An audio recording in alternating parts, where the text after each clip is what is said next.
and welcome to the Friday episode of Stop Chasing Skinny, just a bite-sized bit of information.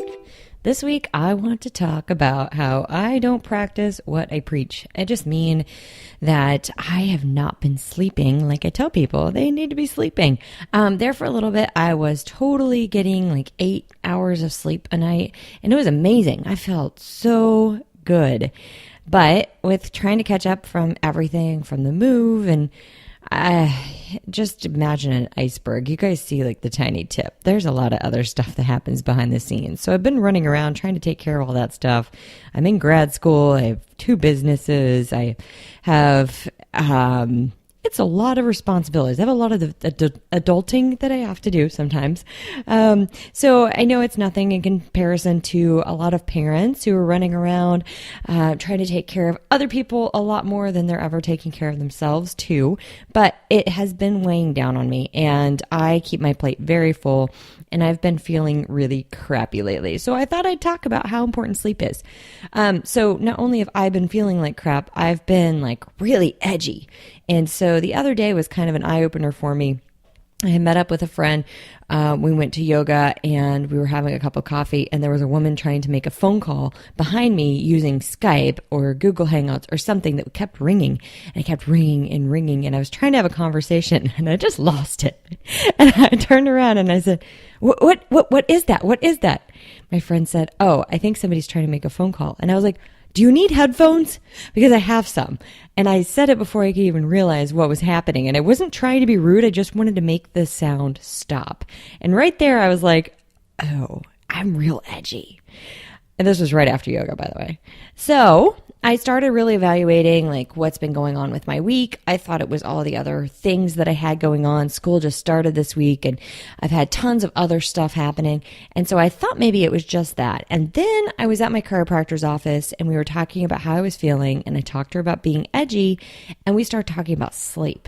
And she was talking about how when she made a change in her life, she had been getting up at 4:30 in the morning, 4 days a week. And that was really getting to her. So she had actually rearranged her schedule a bit so that she didn't have to wake up until 5:30. And she said that made a world of difference. She was able to actually be awake when she woke up. She didn't feel exhausted and drained all day. And so I started really evaluating my schedule, and I get up with Steven when he has to get up. I do have the luxury of working from home, so I figured the least I could do is make him his shake in the morning, put his lunch together, and see him on his way. And it's really weird when I wake up and he's already gone. I feel like I'm missing something. So anyway, he's been in some really intense training the past couple months. So we've been waking up between 4 and 5 a.m. And so anyway, I felt like maybe that was really starting to get to me.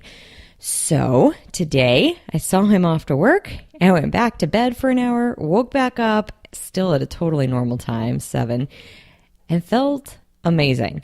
So I got away from practicing what I preach, especially about the sleep, and I really started to notice myself deteriorating, which, if I continue down this path, I know it will lead me into adrenal fatigue, which was the second thing I wanted to talk about with sleep. I have a client, she was specifically referred to me because she had been diagnosed with adrenal fatigue. It had been going on for years. She was trying to exercise, and she would do like an hour and a half every day, and like the weight wasn't coming off. She felt awful, just tired, very edgy, just really ran down. And all of this really started to happen right after she had her second baby. And so she just thought, oh, it's just life. This is how it's going to be. And so anyway, finally, she was diagnosed with adrenal fatigue. She was starting to be treated for that. And then she said, well, what do I do with my workouts? I don't even know where to begin. So that's when she got referred to me. And so we've been working together. I basically have her doing the weight training portion of my program. I told her to skip the cardio piece for right now, unless it's going for walks. And I told her to take any of the plyometrics moves out, like the high intensity stuff, until she's really on the mend. So we've been working together for just under a month now. And she said that she's felt the best that she's ever felt in like years. So I thought that was really awesome. The other thing that she shared with our private group was that she decided to when her alarm went off at like 5:15 or 5:30 in the morning. Her husband ended up taking care of the kids before he went to work, and she went back to bed, and she got up at 8:15. Now, I know that killed her. She's totally type A, on the go, very responsible. I take care of it all, and it's really hard for us who do that to actually just go back to bed. Like, it's really hard. So I was so proud of her. She went back to bed. She woke up at 8:15. She felt amazing. And that really is the absolute best medicine you can give yourself. So give yourself a little leeway, a little compassion. Don't think that you have to go do it all in one day.